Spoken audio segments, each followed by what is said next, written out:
Hey guys, thanks so much for tuning in. So today's video is all about the new Natasha Denona Biba palette. So if that's something that tickles your fancy, well then please just keep on watching.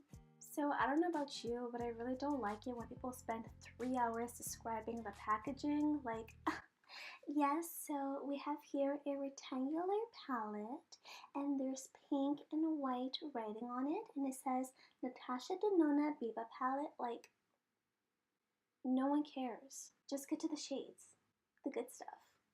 The palette is absolutely beautiful. You have a variety of neutrals. You have a bunch of mattes, of satins, shimmers.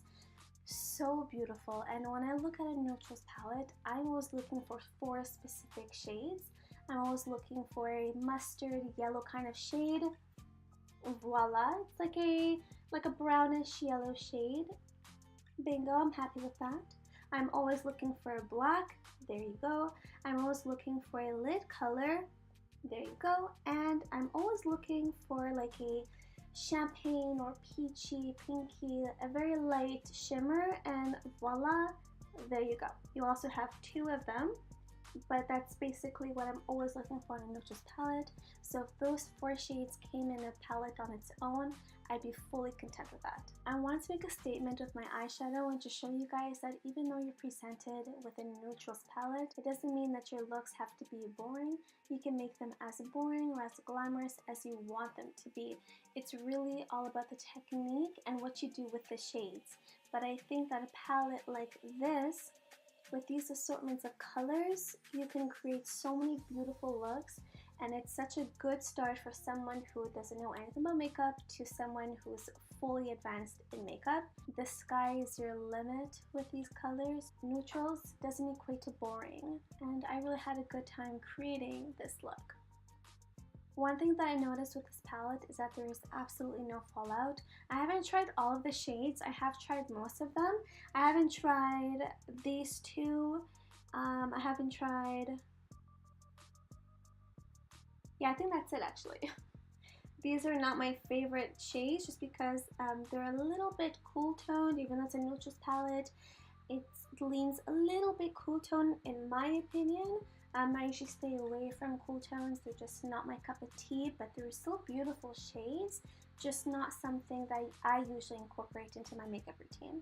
Usually I go in with my eye makeup first just to prevent any fallout, and I like to take my time with the blending, so I don't like my foundation sitting on my face for that long.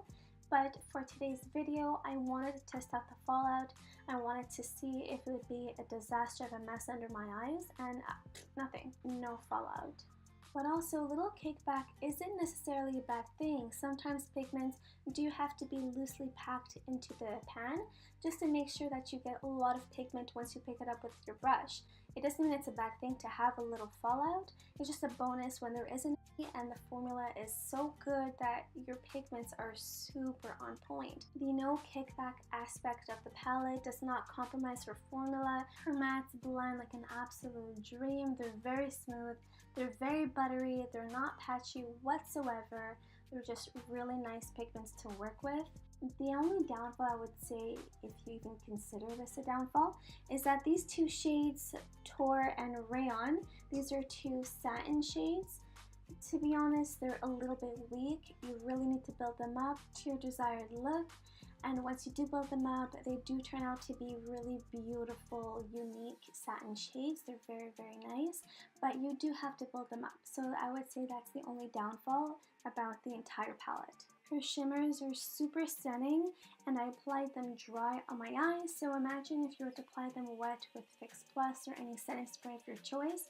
Oh my goodness, they would be so blinding, but it's really up to your preference.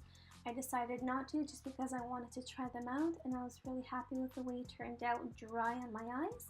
But yeah, at least right there you have some variety.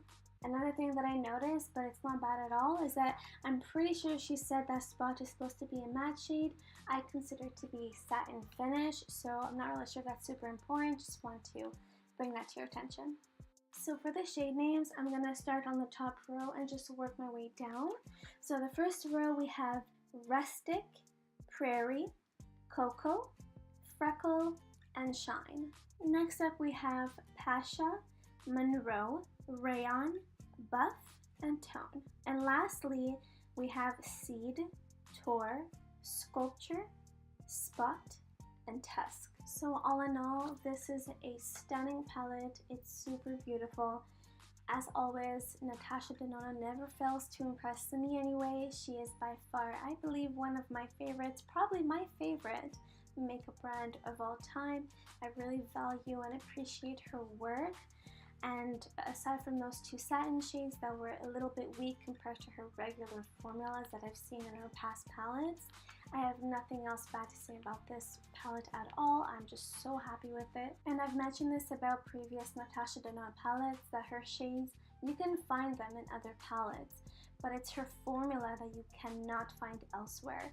See, I can go into my makeup collection and I can probably find a dupe or a close enough color to all of these shades, but her formula is very unique that I can't find anything like this. And that's why I'm willing to spend top dollar for her palettes, her formula, her makeup line, her brand in general. I really value, I appreciate, I respect, I love it. This is an amazing neutrals palette. Natasha Denona is always coming out with new products. She's always dropping a new product, a new palette, a new something. And she doesn't just slap her name onto something and call it a day. She puts so much love and passion and energy and hard work into her line that it makes me happy to support her. It makes me really happy knowing that I'm supporting someone who's truly passionate about what they do, and you just can't go wrong with that. And with that being said, my stomach is grumbling for that pizza that's in my fridge right now, so priorities. And that is it, you guys. This completes today's video. Thank you so much for watching. I really hope that you enjoyed it. If you did, please give my video a big thumbs up, or at least for Natasha Denona, she'd appreciate it. Please subscribe if you haven't already, and make sure you press that bell. That way you're always notified when I upload. Thank you so much for watching, and I hope to see you in the next one. Until next time, bye guys.